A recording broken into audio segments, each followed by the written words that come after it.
କରିବା ପୂର୍ବରୁ ଶାସ୍ତ୍ର ପୁରାଣ ପୋଥି ଗୋଟେ କଥା କହେ। କଣ କହେ ବାବା? ଆରେ ବିନାଶ ବର୍ତ୍ତନ୍ତି କହିଲା ବେଳେ ବାବୁ ବିନାଶରେ କୌଣସି କାର୍ଯ୍ୟ କରାଯିବ ନାହିଁ। ଆଶ୍ରୟକୁ ମୂଳ ଭିତ୍ତି କରି ଆମ ଲକ୍ଷ୍ୟ ପତ୍ର ମଧ୍ୟ କବିତାଟି ଲେଖିଲେ ମଧ୍ୟ କାଗଜ ଗୋଟେ ଦରକାର, କଲମ ଗୋଟେ ଦରକାର। ମନିତା କହିଲେ ଝିଅ ପିଲାଟି ଜନ୍ମ ହେଲେ 18 19 20 ବର୍ଷ ପର୍ଯ୍ୟନ୍ତ ବାପ ଘରେ ରହିବ। 20 ବର୍ଷ ହେଇଗଲା ପରେ ସ୍ୱାମୀ ଅଛି ତାର ଆଶ୍ରୟ। ବାବୁ ଲତା ବଲଞ୍ଚା ମୁଳିବା ଗଛ ଗଛ ମାରି ମାରି ଯାଇ ତାକୁ ପାରିବ ଲତା। ଯଦି ଗୋଟେ ବିନ୍ସ ଗଛ ଲଗଉଛୁ ତା ପାଖରେ ବି ଆଶ୍ରୟ ଦରକାର। କଣ ସେଟା? ରଞ୍ଜାଟି ନିହାତି ଦରକାର। ବାବୁ ତୃଣ ସ୍ଥାବର ଜଙ୍ଗମ ସକଳ ସମସ୍ତଙ୍କୁ ବିଶ୍ୱର ଦରକାର। କଳାକାର ହିସାବରେ ଠିଆ ହେଇଛୁ, ପ୍ରଭୁଙ୍କୁ ପଦବୀ ରାଖିଦେବା। ଶୁଣି ନା କିସେ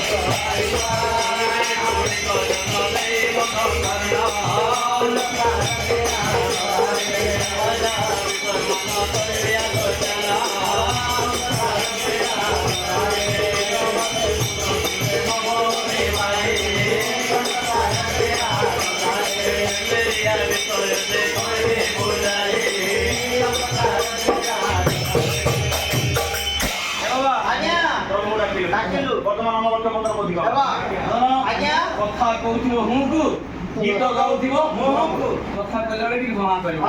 ସବୁ ଏ ଘଞ୍ଚ ଜଙ୍ଗଲରେ ଗାଁକୁ ଆସିଛୁ। ଆମ ପାଇଁ ଏଇଟା ଘଞ୍ଚ ଜଙ୍ଗଲ। ଗାଁକୁ ଯାଇଛି ବାବୁ, ଏ ଗାଁକୁ ଆମେ ଆସିଛୁ। ଏଇ ଜଙ୍ଗଲ ଭିତରେ ରହୁଛନ୍ତି। ଏଠି କରେଣ୍ଟର କିଛି ନାହିଁ, ରେଡିଓ କିଛି ନାହିଁ, ନେଟୱାର୍କ ନାହିଁ। ଭଲ କଥା କହିକି ଯିବା ବାବୁ। ମ୍ୟାଲେରିଆ ଏକ ମାରାତ୍ମକ ରୋଗ। ଏ ରୋଗ ଜାଣିଛୁ ମୁଣ୍ଡକୁ ଚଢିଗଲେ ମସ୍ତିଷ୍କ ଜ୍ୱର ହବ। ତେଣୁ ଏ ରୋଗରୁ ରକ୍ଷା ପାଇବା ପାଇଁ କଣ ସବୁ କରିବାକୁ ପଡିବ ସବୁ କରିବେ। ମ୍ୟାଲେରିଆ ହେବ ମାନେ ରଖୁତା ଲଳିତା ମଶାରୀ ଟାଣି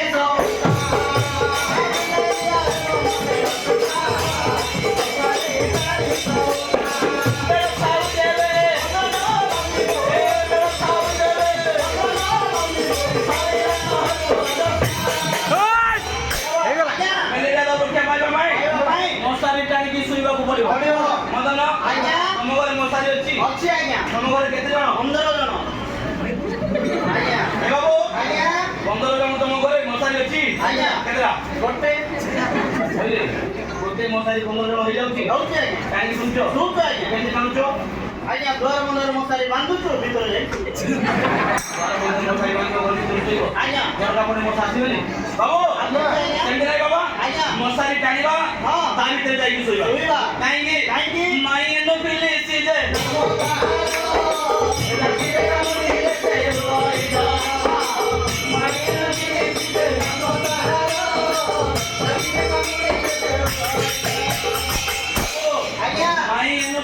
ମଶା ଅଛି। ଏ ମଶା ଯେତେବେଳେ ଜଣକୁ କାମୁଡିବ ତାକୁ ମ୍ୟାଲେରିଆ ଜ୍ୱର ହବ। ଯଦି ଆଜି ମଶା କାମୁଡିଲା ସାଙ୍ଗେ ସାଙ୍ଗେ ଜ୍ୱର ହବ, 8 ଦିନ କିମ୍ବା 10 ଦିନ ପରେ ହବ। ବାବୁ ଯେତେବେଳେ ଜ୍ୱରଟା ଆସୁଛି ଆପଣ ମାନେ କେମିତି ଜାଣିବେ ଏଟା ମ୍ୟାଲେରିଆ ଜ୍ୱର ବୋଲି? ଜ୍ୱର ତ ଜ୍ୱର ବହୁତ ପ୍ରକାର ଜ୍ୱର, କିନ୍ତୁ ମ୍ୟାଲେରିଆ ଜ୍ୱର କେମିତି ଚିହ୍ନିବା? ତାର ସିମ୍ପଟମ ଗୁଡା କଣ? ଆରେ କମ୍ପ ହୋଇଯାବେ,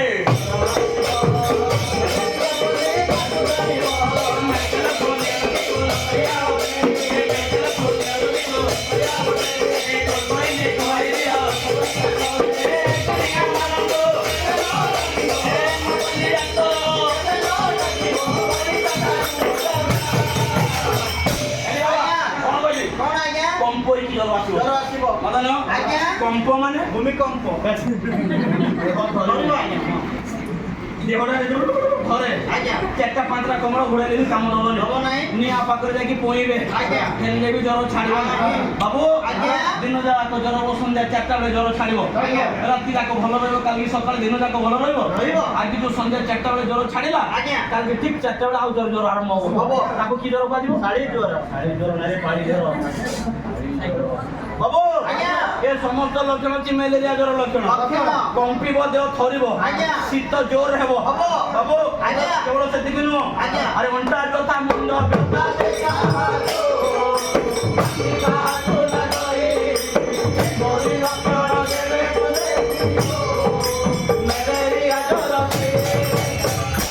ଆଜ୍ଞା। ଅଣ୍ଟା ବ୍ୟଥା ହଁ। ମୁଣ୍ଡ ବ୍ୟଥା ହଁ। ବାନ୍ତି ଆଜ୍ଞା। ଏ ସମସ୍ତ ଲକ୍ଷଣ ଜାଣିବେ ଆଜ୍ଞା। ଇଏ ହଉଛି ବାବା ଆଜ୍ଞା। ମ୍ୟାଲେରିଆ ଜ୍ୱରର ଲକ୍ଷଣ। ଲକ୍ଷଣ। ତେଣୁ ଏ ସମସ୍ତ ବିଷୟ ଟିକେ ମାନିବାକୁ ପଡ଼ିବ। ପଡ଼ିବ। ବର୍ଷା ହଉଛି କି? ଆସିନାହାନ୍ତି। ଆରେ ରହ ଆସିବେ ବହୁତ ଗୁଡ଼େ ନା ବାବା ଆଜ୍ଞା। ମ୍ୟାଲେରିଆ ଜ୍ୱର ଲକ୍ଷଣ ସମସ୍ତ ଲକ୍ଷଣ। ଆଜ୍ଞା। ଆପଣ ମାନେ କଣ କରୁଛନ୍ତି? କଣ? ଅନେକ ସମୟ ଗାଁକୁ କଣ କରନ୍ତି ଜାଣ? ଆଜ୍ଞା। ବାବୁ ଆଜ୍ଞା। ଯେତେବେଳେ ଯୋଉ ଚାରିଟା ପାଞ୍ଚଟା କମଳ ଘୋଡ଼େଇବେ ଆଜ୍ଞା। ଯଦି ଶୀତ ଛାଡ଼ିଲା ନାହିଁ ଛାଡ଼ିଲା ନାହିଁ। ଏଇଟା ଅଲଗା କଣ କରନ୍ତି? କଣ କରିବେ? ପାଖାପାଖି ଯିବେ ଗାଁ ଗାଁରେ ଅଛନ୍ତି ବେଳେ ବେଳେ ଅଛନ୍ତି ନା ଆଜ୍ଞା। କୁଲାରେ ଚାଉଳ ପକେଇଦେବେ ଆଜ୍ଞା। କୁଲାରେ ଚାଉଳ ପକେଇଦେବେ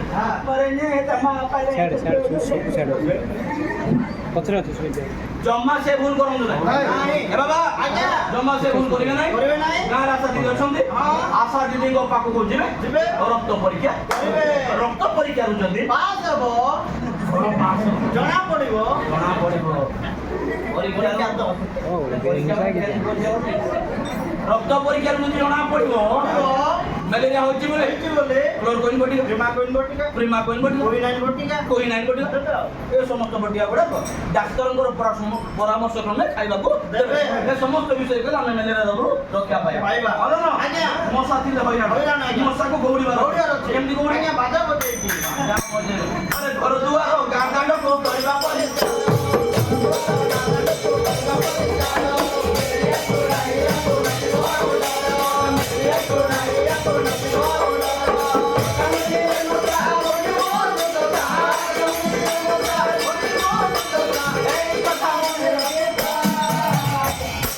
ଆଜ୍ଞା।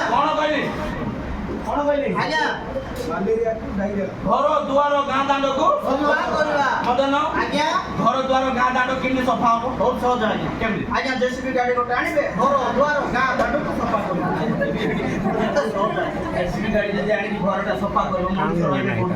କେମିତି ଆଜ୍ଞା? ଆରେ ଘର ଦୁଆର ଗାଁ ଦାଣ୍ଡକୁ ଝାଡୁ ମାରି ପରିଷ୍କାର କରିବ। ହଁ। କଣ? ଝାଡ଼ା ମାରିକି ସଫା କରିବେ। ଝାଡା ମାରିକି ଘରେ ଝାଡୁ ମାରିକି ସଫା କରିବେ।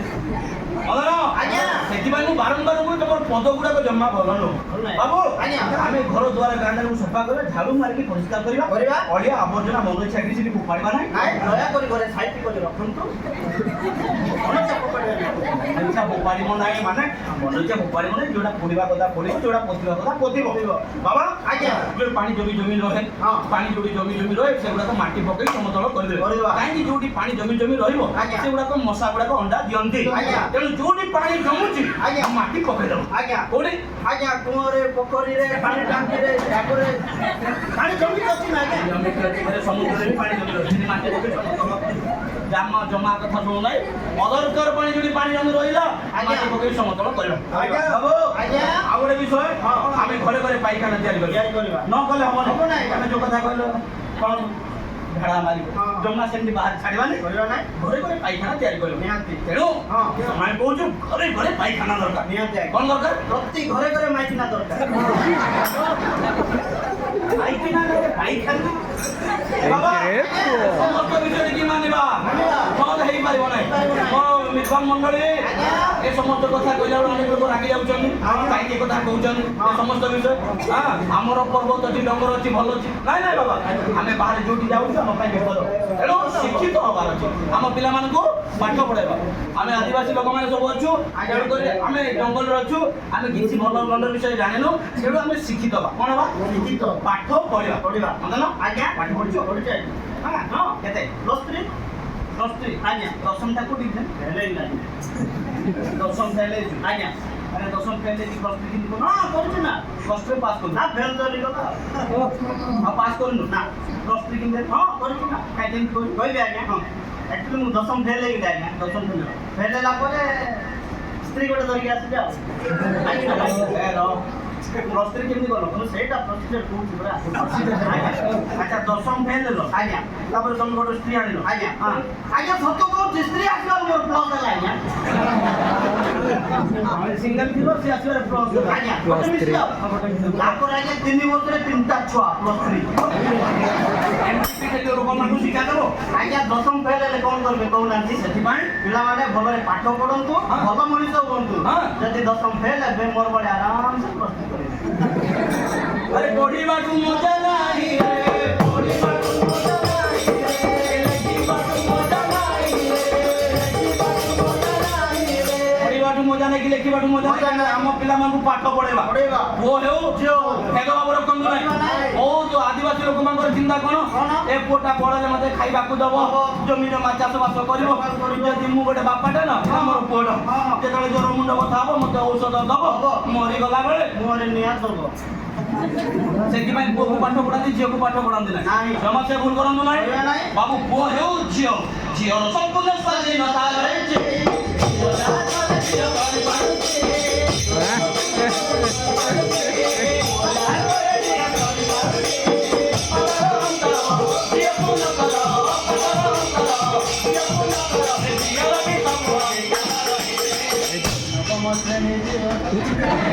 अरे ଝିଅକୁ ପଢାଅ ପାଠ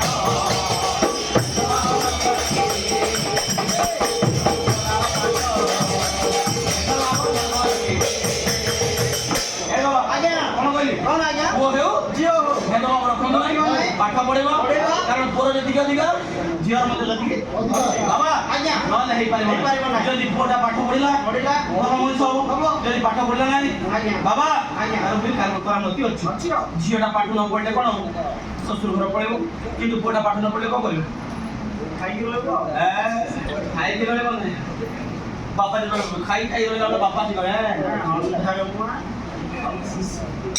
मुंबई पड़ेबो तापी मालूम मुंबई जाके हमारा गुनपुर में जब मैं था मेरा जेब में खाली खाली था अभी मुंबई आया पूरा पैक हुआ मुंबई गला पर पकड़ गरम में गला तापर कोन आकाशवाणी कट्टा गरम हो बाबा आज्ञा अनेक लोग जे पान पुड़िया गुटका शरीर होची हम पई संपद ए पान पुड़िया गुटका सावधान रहिबा दरकार बाबू आज्ञा ए गला में जे सेठी कहू समान लोग आज्ञा कोन करू आज्ञा बंचिला बेले खाइबा पीबा मरि गला पर के देखु जाय बहुत लोग क्या अरे ख्रिस्टियन लोक माने भी से कथा बंजला बेले खाइबा पीबा मरि गला पर के देखु जमा कोन नाही मरि गला पर सरि गला पर गार मां माउसी माने ओ बाबा आज्ञा सारू पतारे मारी रे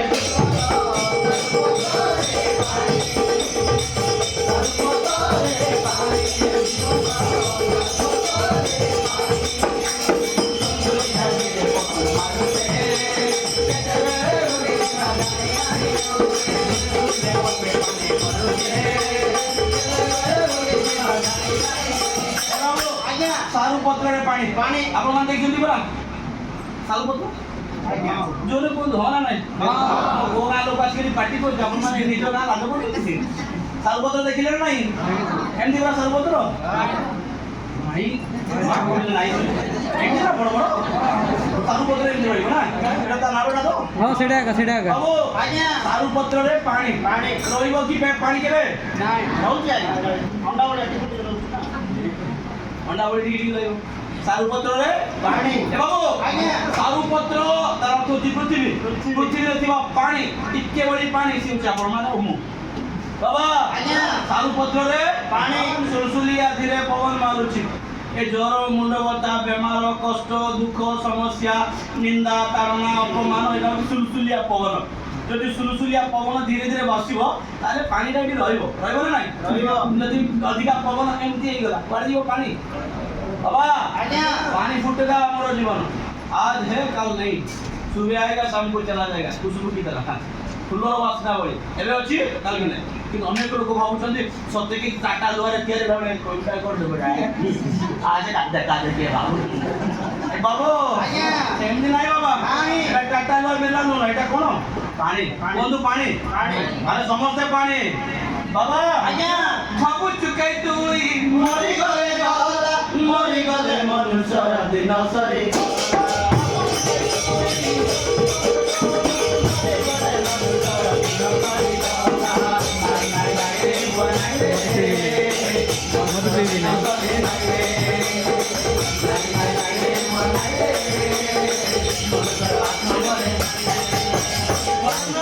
ଥର ପାଣି ଆତ୍ମା କେବେ ରଖିବ ମରିବ ନାହିଁ। ମଦନ ଆଜ୍ଞା। ତମେ କହିଲେ ବଞ୍ଚିଲା ବେଳେ ଖାଇବା ପିଇବା ମରିଗଲା ପରେ କିଏ ଦେଖୁଛି? ଆଜ୍ଞା। ମଲା ପରେ କେବେ ଆତ୍ମା ମରିବ ନାହିଁ। ଆତ୍ମା ମାନେ କଣ? କହ। ଆତ୍ମା ମାନେ ଜୀବନ, ଜୀବନ ମାନେ ପ୍ରାଣ, ପ୍ରାଣ ମାନେ ପବନ, ପବନ ମାନେ ଆତ୍ମା। ବୁଝିଲୁ ବାবা? ଆଜ୍ଞା। ଆତ୍ମା ଦେଖିଛୁ? ଦେଖିଛେ? ହଁ ଦେଖିଛୁ ଦେଖିଛୁ ନା? କୋଉଟା? ଆରେ ଆତ୍ମା। ଆତ୍ମା ପରେ ପାଟି ମେଲା କର ବାବା। ଆଜ୍ଞା। ଅନେକ ଲୋକ ଆତ୍ମା ମାନେ କଣ ଜାଣନ୍ତି ନାହିଁ।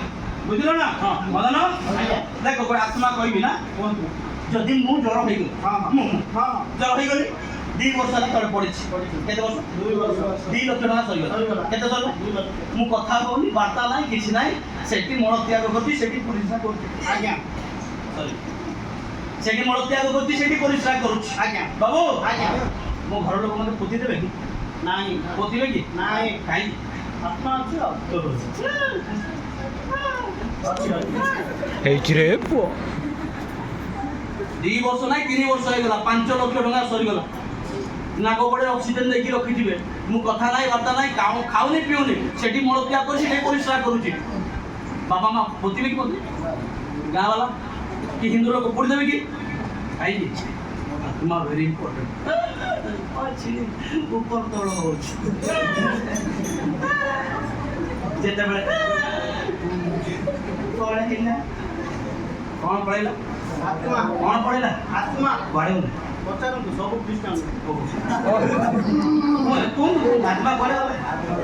ଆତ୍ମା ଦାଦାଙ୍କ ନିକଟ। ଆଚ୍ଛା ହିନ୍ଦୁ ଲୋକ ସ୍ୱର୍ଗରଥ ବୈକୁଣ୍ଠ ପ୍ରାପ୍ତ ହେଲା, ଆପଣ ମାନେ ସ୍ୱର୍ଗ ବାହାରିଗଲା। ସତିକି ସ୍ୱର୍ଗ ସେଇ ବାପା ସଜେଇକି ରଖିଥିଲା।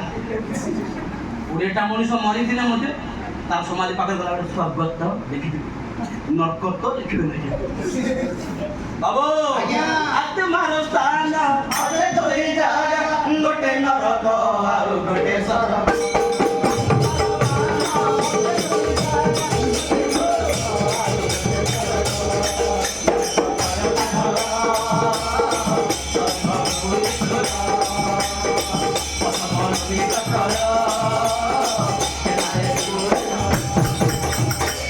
ଆତ୍ମାର ସ୍ଥାନ 2ଟା ଜାଗା। ଆଜ୍ଞା। ଗୋଟେ ନରକ ଆଉ ଗୋଟେ ସ୍ୱର୍ଗ। ବାବୁ ଆଜ୍ଞା। ନରକ ଯିବା ପାଇଁ ଯେମିତି ସେମିତି ହେଲେ ଚଳିବ, ଚଳିବ। କିନ୍ତୁ ସ୍ୱର୍ଗ ଯିବା ପାଇଁ ଯଦି ଇଚ୍ଛା କରୁଛନ୍ତି, ଆଜ୍ଞା। ଏ ଆତ୍ମା ଯଦି ମଲା ପରେ ସ୍ୱର୍ଗ ଯାଉ ବୋଲି ଭାବୁଛନ୍ତି, ଆଜ୍ଞା। ବାଟ ଜାଣିବାର ଅଛି। ଅଛି। ବାଟ ନ ଜାଣିକି ଆପଣଙ୍କର ଆତ୍ମା ସ୍ୱର୍ଗ ଯାଇପାରିବ ନାହିଁ। ମଦନ ଆଜ୍ଞା। ମୁଁ ଭଲ ଭଲ କଥା କହିପାରେ, କହୁଛନ୍ତି। ଆଜି ଭଲ କଥା କହୁଛି। ଆପଣ ଭାବେ ନାହିଁ ସନ୍ତୋଷ ଭାଇର ପଛେ ପଛେ ଗଲେ ଆମେ ସ୍ୱର୍ଗ ଯିବୁ, ଯାଇପାରିବେନି। ଗଜପତି। ଗଜପତି ଯିବା। ମୋ ଘରଟା ଗୋପାଳପୁର, ଗୋପାଳପୁର ହିଁ ଯାଇପାରିବ। ବାବା ଆଜ୍ଞା। ବାଟ ଜାଣିବାର ଅଛି। ଅଛି। କୌଣସି ଶାସ୍ତ୍ର ପ୍ରୟୋଗ ନାହିଁ ସ୍ୱର୍ଗ ରାଜ୍ୟକୁ ଯିବା ପାଇଁ। ବାବୁ ଆଜ୍ଞା। ସମସ୍ତ ବେଦ ଯାହା ବି କରୁଛନ୍ତି, କୌଣସି ଶାସ୍ତ୍ର କହେ ନାହିଁ। ନାହିଁ। ଗୋଟିଏ ମାତ୍ର ଶାସ୍ତ୍ର, ତା ହଉଛି ପବିତ୍ର ବାଇବେଲ।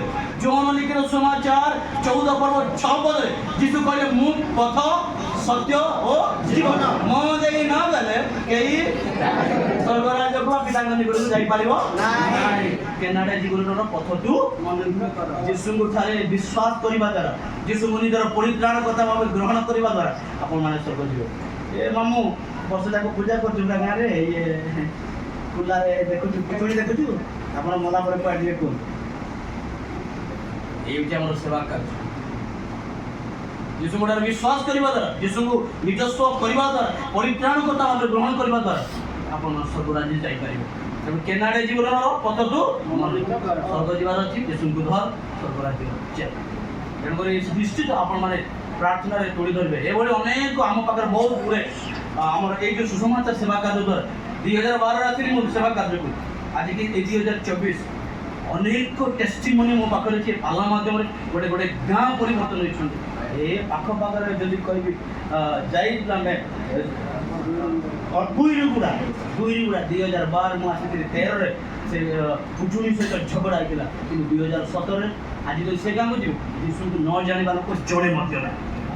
ତେଣୁକରି ଏଠି ସେବା କାର୍ଯ୍ୟ ନିଶ୍ଚିତ ଆପଣମାନେ ପ୍ରାର୍ଥନା କରନ୍ତୁ। ଦୟାକରି ଅନୁରୋଧ କରେ ଏ ସେବା କାର୍ଯ୍ୟ ନିମନ୍ତେ ନିହାତି ଆପଣମାନେ ହାତ ବଢ଼ାଉଛନ୍ତି, ପ୍ରାର୍ଥନା କରୁଛନ୍ତି। ଆଉ ଥରେ ମୁଁ ସ୍ମରଣ କରାଏ, এই বক্স